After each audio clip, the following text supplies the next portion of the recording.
Hello, Asif. This is Dr. Pramila Kudwa from A Story for Your Query. Welcome to yet another episode. We have with us a young ad man, Asif Kirani. I had the privilege of knowing him when he was in his upper primary. And Asif is here to tell us a little bit about his journey, how he started off from being a journalist and how he moved on to be an ad man. Let's find out the story. Are you ready, Asif? Yes, thank you so much, ma'am. Thank you so much for having me here. It's an honor and it's a privilege, and I'm glad to start. It's entirely my pleasure. Nothing gives more pleasure to a teacher than to talk to a student of hers who has done well. That's true. That's the bonus of this profession. Thank you. Thank you for accepting to do this podcast with me. Thank you. First comes first. What made you take up journalism as a career? And how long have you been working here in this field? So with journalism, I think now when I look back at my decision of taking up journalism, it was more of a naive POV that I had at that time. I used to always enjoy writing, and I was always into a lot of politics, reading up on politics. Having that kind of POV of getting the truth out. And to be honest, when you join the industry, there is a big reality check that you go through. It's not as easy to get the truth out as you think it would be. There are a lot of these forces, there are a lot of other things that happen. But yeah, when I joined journalism, my perspective was to learn more about not only politics, but then when later on when I joined A&M journalism, it was even understanding different industries, and yeah, about getting the truth out, how do things work. That was my perspective, and at the same time, the love for writing. Long format writing is still, I love to do that. I love writing too, but I never got into journalism. So there must be something that made you get in there. It was that that political perspective. I wanted to tap into that. I wanted to make society a better place kind of perspective is what I wanted to do. And yeah, that's what made me join journalism in the first place. Typical young blood. Yep, pretty much.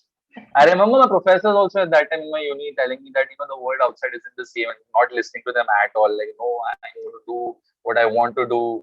It doesn't matter. My words will speak for me, etc., etc. But yeah. So what is it that you will tell the youngsters who want to take up journalism? Well, if I want to be really honest with them, you need to have a lot of willpower, a lot of thick skin, and a lot of passion for what you're doing. Because at the end of the day, depending on where you are, it's also very thankless. The returns that you will get are not as much, so you have to define where you find the satisfaction from. I found satisfaction from just pure writing and getting my word out there. That's where I derived satisfaction from. Not validation of my peers, not the money that I earned, nothing else. It was just that. Well, I think somewhere we can draw a parallel with the teaching profession. Yeah. They are paid poorly too. That's true. That's true. Okay. Now, if you were to tell the students to pursue journalism, considering that they have all this that you talked about, and they take mass media in the 11th and the 12th standard, is that good enough for starters? Yeah, why not? I mean, see, the kids today, they have a lot of options, so make the most of it. At the end of the day, I would also say take up a lot of internships. No matter what degree it is that you're doing, even if it's something close to writing and you want to take up journalism, do a lot of internships, because at the end of the day, your contacts matter. That's something that I learned.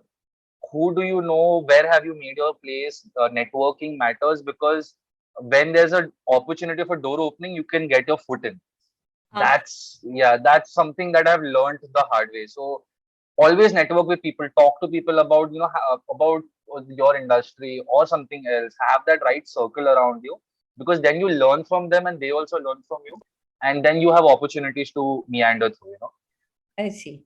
Yeah, that's not going to be easy for a 16-17-year-old. No, it's not. But I have had reporter friends who have been reporters since they were 17 and without any degree, but then they've worked for big channels and stuff. So it is possible. It is kind of a hustle mode that you need to have for that age and for that time. The degree obviously helps, apart from the degree, I would also suggest reading a lot about everything. No matter what beat do you want to get into, read about it, grasp information, be that sponge, especially in those early years, be the sponge.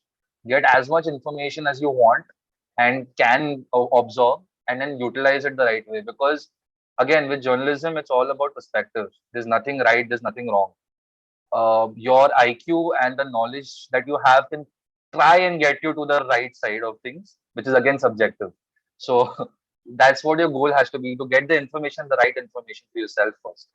More than the intelligence, Asif, I would say it is the social intelligence that matters. Yes. More than the IQ. Yeah. Yeah, To be I able- agree. Yeah. To be able to move around and tell the right things at the right time Yep. to the right people. Yep. And Yeah. making the right choices, making the right choices in terms of what is it that you're talking about, and what is, one thing I would like to talk about is one thing that we don't really think about when we are consuming information. This is the age of information, right? You get information from everywhere. We forget that the kind of information we consume, at the end of the day, even if you're not thinking about it or you just shunned it, it is having an impact on your perspective in general. You need to learn how to, shuffle through that and have a mind of your own, because getting influenced by nowadays is very easy. So what you mean is to be able to sift the cognitive biases and Yes. to be able to look at things objectively. It's not easy. It's not easy. It's not easy. Yeah. And it's at the end of the day, you know what? It's difficult. It's not possible also. At some point of time, at least 1% of it will be there, no Yes. matter who you are. But the goal is to have minimum of it. Yeah. I suppose at the end of the day, we are all human. Yeah. Yeah. Yeah. The cliched term to err is human. Okay. Now we've shifted gears from journalism to advertising, sorry. What made you shift the gears? Yes. And did you really have to work hard to get into advertising? The skill set would be different. Oh, that's a good question. So with after political journalism, I had moved to A&M, which is advertising and media. Over there, I would cover a lot. So one of the first beats that I took on was advertising. So it was a lot of B2B news, and I would do campaign reviews, because of which I got to talk to a lot of advertising moguls, a lot of stalwarts in the industry, and I had one-on-one talks with them. And that's where I got my kind of networking side in, and I met them apart from work, got to know more about their work, got to know more about them as individuals. And that kind of inspired me, just I found more creativity and mental stimulation in that industry, at least from outside. And that's what, and I took a year to, make up my mind. So I took my time with it. In the meantime, I was freelancing with a lot of brands. So that kind of gave me a sneak peek into what to expect. And in terms of the movement, I left my last publication in April, I think April 1st, and 2nd was my next day of advertising. And in terms of the skill set, the only difference that I found was it's long format and short format. So it doesn't matter it doesn't matter. You don't need big words here. You have to understand who it is that you're communicating to, and everybody needs to understand, but it has to be bite-sized content. Right. And the challenge was in understanding clients, really getting into a client's shoes and understanding what is it that they want to communicate. When you have empathy with your client, that's when, you can really tap into and crack a creative.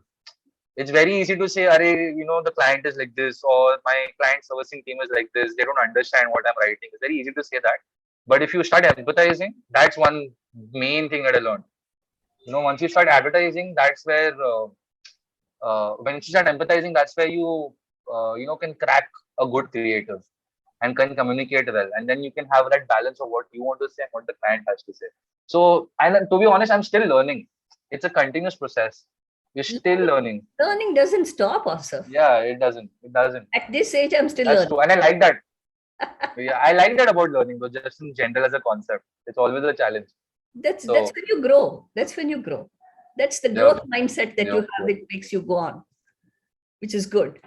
Now, Yes. actually, when I read your CV, I had to do some Googling Mhm. because you had written something about Okay. GEC, and then you wrote about OTT. Yeah. I said, good Yeah. heavens, I'm not familiar with these terms. Then I Googled it to find out. So maybe you Uh-huh. could tell us what exactly you mean by GEC and what exactly you mean by OTT Okay. and how it helped you. OTT, I believe, is the Uh, thing there is here to stay. yes. Yes. So that's the. So I'll first tell you about GEC. So GEC are your general entertainment channels. It's your everyday channels that you have.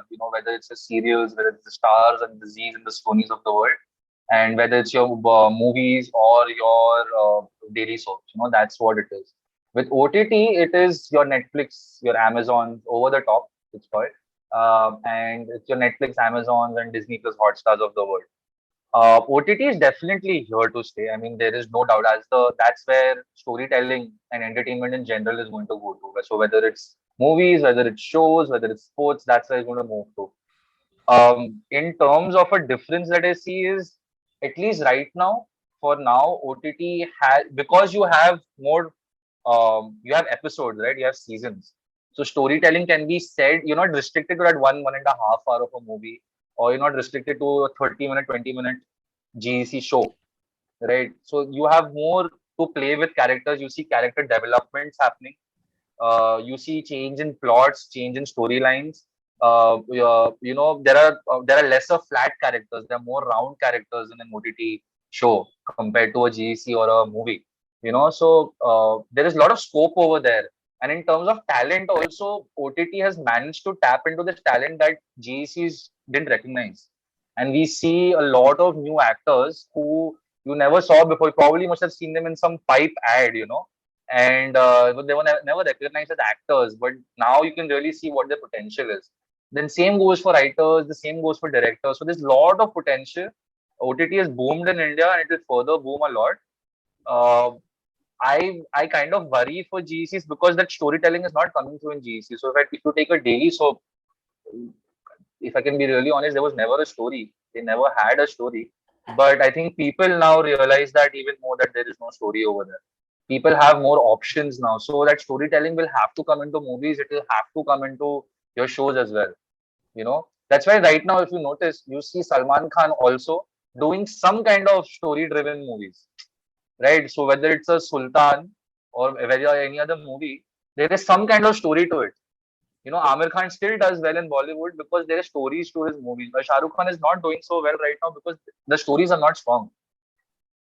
If you see every movie that today is doing well, even in the theaters, are those story-driven movies. So the crowd has finally realized, that they know what kind of content stimulates them and what they enjoy, and now they'll expect that from every channel.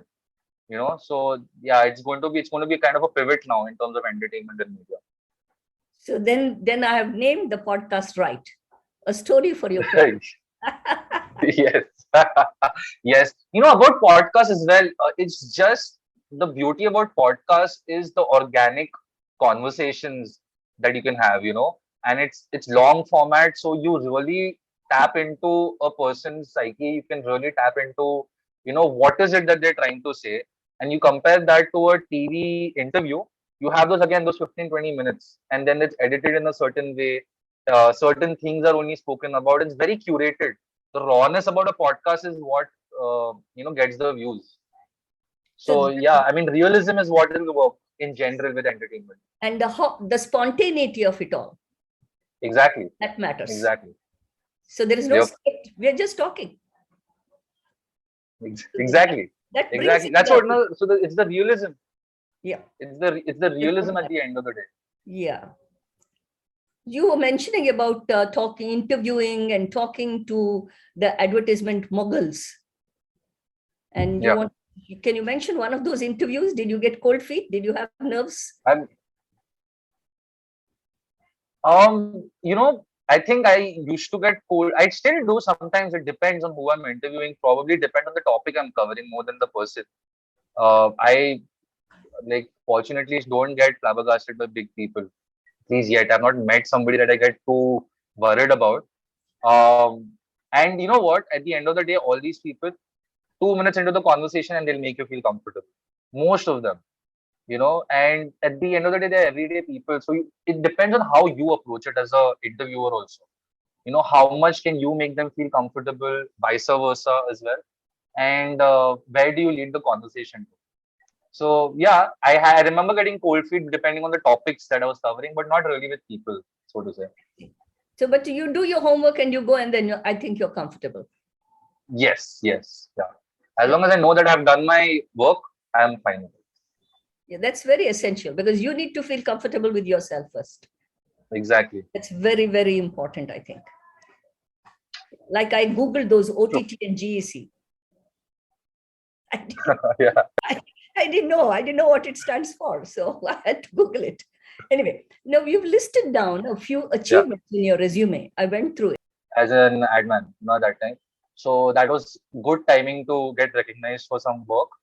And apart from that, I have a couple of music memories. When I first performed at Blue Frog, that was a moment because we were opening for this metal band called Bhayanak Moths, and we were a Oh, blues band opening for them. So it was a big, big challenge. And yeah, that stage and that moment over there, I really take it as an achievement. I love playing in front of a live audience. So that was a big thing playing at Blue it Frog for gives the you first time. the kick, the adrenaline high. Yeah, it's much more than a kick. I am not on stage. I'm just there physically. I transcend to a different realm altogether when I play music live. I And I see. try revisiting that place every time I'm live. So I see. Now, had you not been a journalist, had you not got into mhm, advertising, mhm. what would you have become? No, music is not a choice. You have to think of something else. Uh-huh. Music is not a I choice. would, I would, I would probably, love to. So I love to travel also a lot. I travel a lot, and I would love to take up a traveling job. Where I Ah, can, yeah, move around. Probably get food involved in it. Probably have like a host a travel food show or something like that. And no, I'd like to give you some information. My partner, she has a travel company of her own. So, and when it began, we basically branded the company and like came up with products, came up with creatives and communications all together, only the two of us. And that has taken its own course. So, traveling with her also for work, that was what 6, 7 months of that continuous, wrecking places, going back and forth. All of that. I enjoy that also. So yeah, traveling and food probably would be a that space I would seems to love be to a be in. very interesting option that you've chosen, Asaf, because I had an Yeah, yeah. opportunity to meet one lady while I was coming back Uh-huh. from one of my travels abroad. And this lady was Hmm. paid to go to Greece to do a Yeah. tour, and she's paid, everything paid for. Yeah, yeah, yeah. You can actually see even there are a lot of these bloggers, and by bloggers I mean legit bloggers who write long format copies and articles who get paid to visit a restaurant or go to a particular place, tour the place, and write about it. So it's not something that's impossible. It's quite reachable. You can do that if you really want to. You just need to find the way to do I suppose when you're tired of advertising, you can think of it. Right now, it. right now, enjoy Yeah, it. So, with all this probably. that you're doing, you still find time for music. Oh yeah, always, How do you always. manage? How do you manage your time? I just love music that much. I really feel that if you love something in its truest sense, you will find time. It's difficult to come up with excuses than to not find time. So, in a practical sense, the way I look at it is, for me, I don't sleep a lot. I sleep quite less. I sleep like for 5 hours or something, 4 or 5 hours. And that's sufficient for me. But it's that 12 to 6 time at night, which is my time for writing, for music, for recording. So that's where my creative juices flow, and that's my time. I don't compensate on that at all. So, Okay. We've spent a lot of time talking about you. Now, I yeah. want you to play a little bit for the Oh, listeners. sure, sure. 1 second. Give me a second. Yeah.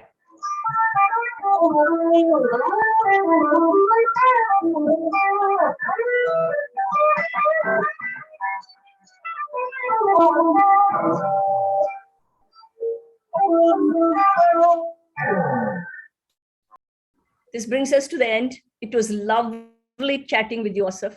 Wish you Thank you so all the much. best. Wish you all the best. Whatever elephant you got, I pray and hope that you get more and more of those elephants. Thank you so much, ma'am. Thank you so much. I really appreciate you calling me on, and it was a wonderful conversation. Thank you so much. Thank you. And this brings us to the end. And anybody has any queries, there you go. Your query, mystory@gmail.com. You can send a message, and we would love to get your feedback. That becomes our move forward. We look forward to that. After this episode, I think we will be publishing once in a fortnight. Take care. Stay safe. Bye till then.